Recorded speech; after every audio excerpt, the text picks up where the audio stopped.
आद्या Mrityunjay farm house आ चुके थे। सब लोगों की चिंता भी दूर हुई। अब सभी घर के बड़े लोगों ने साफ साफ बोल दिया कि अब अकेले कहीं नहीं जाएंगे।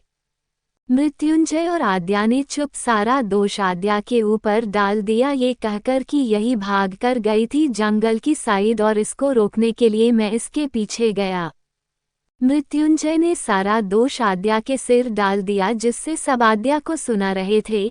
मृत्युंजय उसकी हालत पे टेढ़ा मुस्कुरा रहा था। स्मक आद्या उसको इशारों में बाद में देखने का बोली। आद्या अच्छी खासी सबकी डांट खाने के बाद आकर रूम में शावर लेने चली।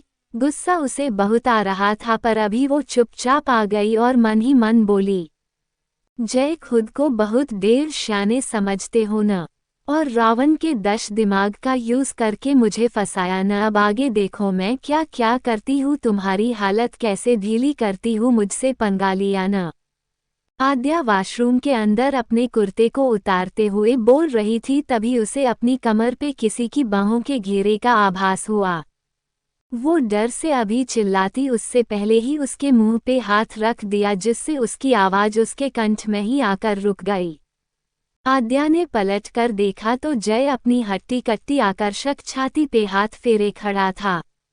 आद्या ने पहले जय को देखा, फिर खुद के सीने को देखकर शर्मा कर बोली, मिस्टर राठौर, शर्म वॉम है कि नहीं आपके अंदर?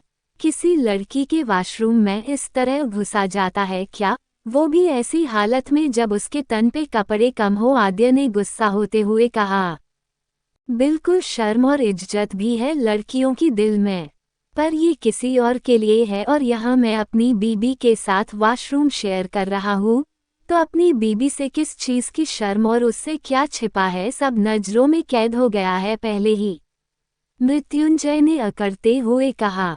स्मक आद्या अभी कुछ बोलने के लिए अपने होठ खोलने लगी कि मृत्युंजय ने आगे आकर उसकी दोनों कलाइयों को पकड़कर उसे दीवार से सटा दिया और खुद उसके बेहद करीब आ गया और उसके होठ खोलने से पहले ही अपने होठों को उसके रसीले होठों के ऊपर रख दिया। आद्या अपने पैर चलाने लगी ताकि जय की कैद से छूट सके। जय ने आद्या के एक हाथ को जल्दी से छोड़कर शावर ऑन कर दिया। शावर का ठंडा ठंडा पानी आद्या और जय की बॉडी पे गिरते ही आद्या थोड़ी ठंड से सिकुड़ी और जय के करीब होने लगी। मृत्युंजय ने काफी देर तक आद्या के लबों को शक किया। आद्या ठंड से बचने के लिए जय के सीने से करीबी बना रही थी। जय आद्या की खुली कमर पे रब करने लगा, जिससे आद्या गर्म होने लगी। दोनों की सांसें ऊपर नीचे होने लगी। जय ने काफी देर बाद आद्या के होंठों को छोड़ा और उसके नेक पे किस करने लगा। उसका एक हाथ आद्या की पीठ पे था, दूसरा आद्या की कमर को मसलने पे था। दोनों ही एक दूजे में खोने लगे। काफी देर तक दोनों ठंडे पानी के नीचे भीगते रहे। आद्या को सर्दी बढ़ने लगी, तब मिन्नत करने हुए बोली, जय प्लीज बहुत ठंड लग रही है, अभी छोड़ो ना, जाने दो ना, मुझे कपड़े पहनने हैं। मृत्युंजय ने आद्या के ठंड ने नीले पड़े होठों को देखा और devil smile with horns smile के साथ बोला, अब करोगी मेरी नाफरमानी, अब जाओगी मुझसे दूर। आद्या ने नजरें झुकाकर नम गर्दन हिलाए। मृत्युंजय के चेहरे पे devil smile green smile with horns लंबी हो गई। जय ने आद्या को खुद से अलग किया और गर्म पानी का नल ऑन कर दिया। आद्या जल्दी से गर्म पानी से नहाकर बाहर आई और अपने कपड़े पहनने लगी। शाम का टाइम फार्म हाउस घर में आज सब लोग साथ में बैठे हुए थे। सभी बड़े लोग तो अपने राजनीतिक और बिजनेस की बातें कर रहे थे और लेडीज सभी अपनी अपनी बात कर रही थीं। तभी कनक सबके पास आई और बोली, दादी दादू बहुत बोर हो रहे हैं, बातें करने के लिए तो घर ही बहुत है, कुछ खेलते हैं न, कुछ भी स्पोर्ट गेम। कनक की बात का समर्थन करते हुए शिवाय और पुलकित भी बोले, जी दादी कन्नू सही बोल रही है। दादू बोले, उदय मेरे ख्याल से बच्चे सही कह रहे हैं, चलो कोई गेम खेल ही लेते हैं। उदय जी जय के पापा और जय के चाचा दोनों आद्या के पापा की ओर देखकर बोले, क्या बोलते हो दीनदयाल जी? आद्या के पापा दीनदयाल जी बोले, जैसा आप ठीक समझें।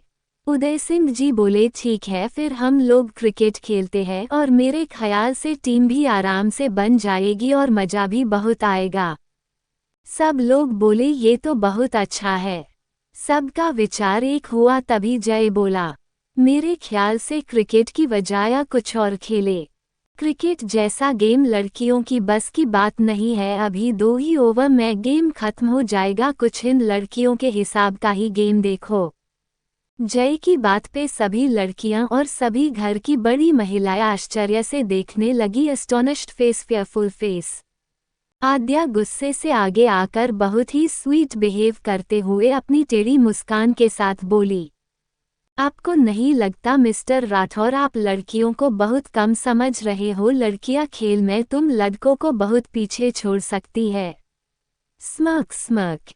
आद्या की बात का समर्थन सभी ने किया।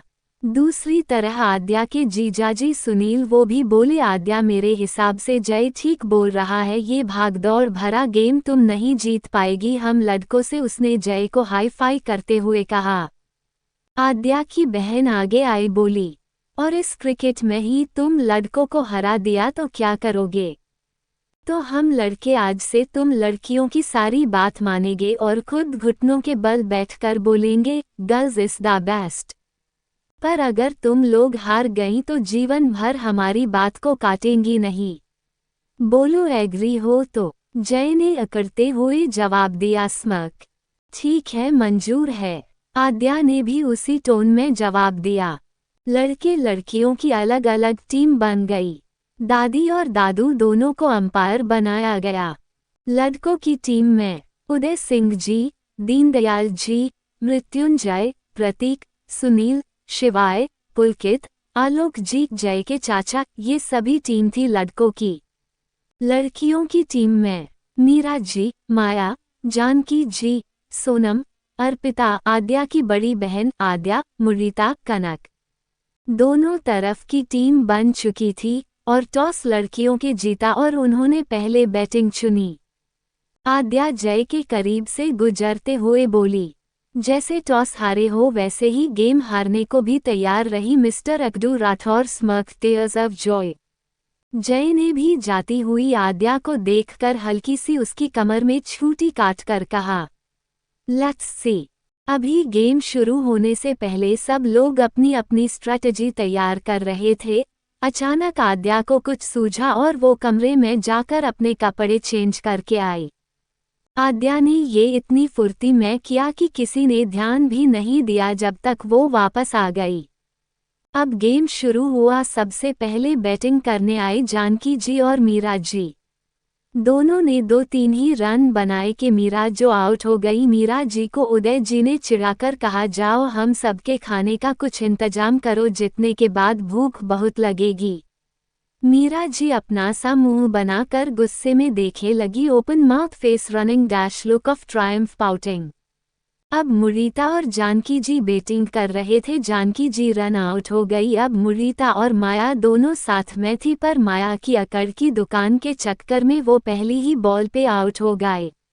आलोक और पुलकित दोनों मजाक बनाकर बोले, क्या किया आपकी तो अकड़ ने आपको आउट कर दिया, और इतना कह के दोनों हंसने लगे। माया गुस्से में बोली, shut up Pulkit, pouting smile with horns.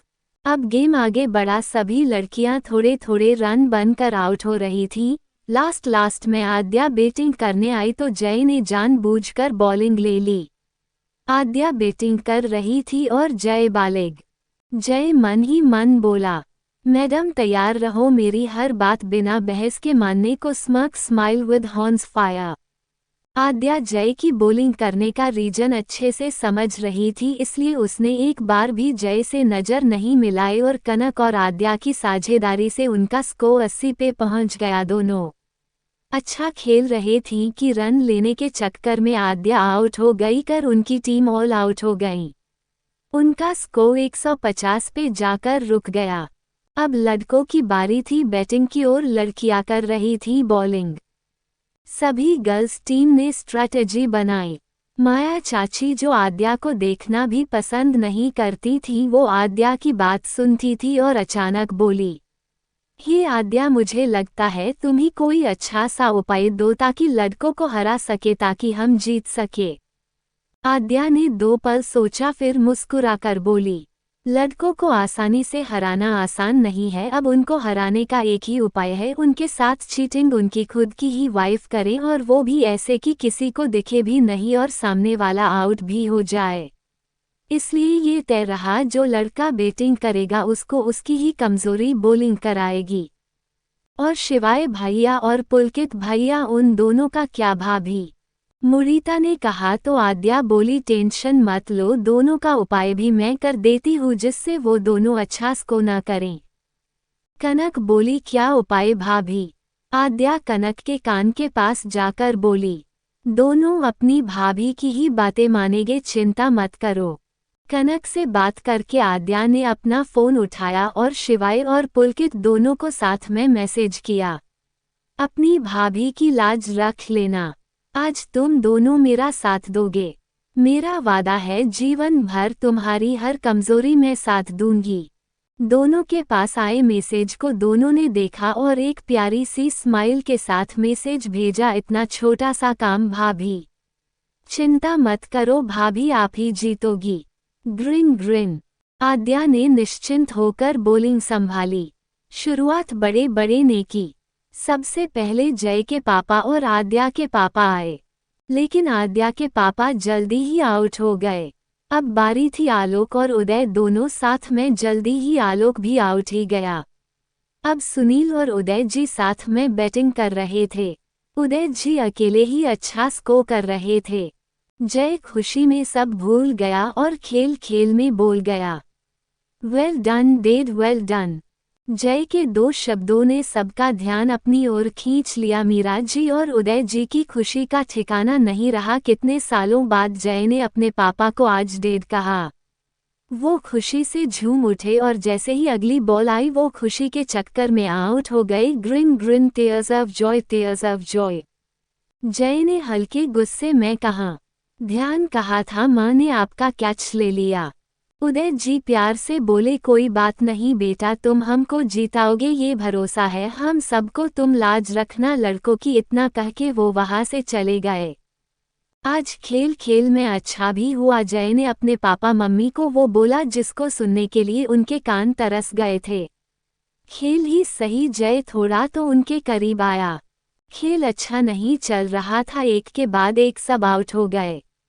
शिवाय तो 0 पे रन आउट हो गया और उनका स्कोर अभी 95वां। अब जय और पुलकित ही बचे। जय ने पुलकित को आंख दिखा कर कहा, अब तुम कुछ मत करना, मैं अपने आप कर लूंगा।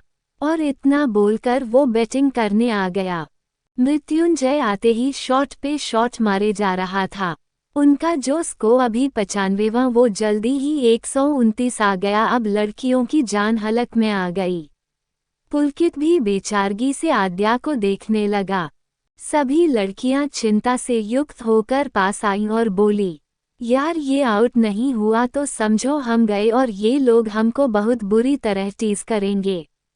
आद्या बॉल अपने हाथ में लेके बोली, चिंता मत करो, मैच हम जीतेंगे। ... आद्या बॉल लेके बैटिंग करने आ गई। आद्या ने पहली बॉल मारी तो जय ने 6 मारा। ... आद्या का तो मुंह ही बन गया। Open mouth face running dash, open mouth face running dash.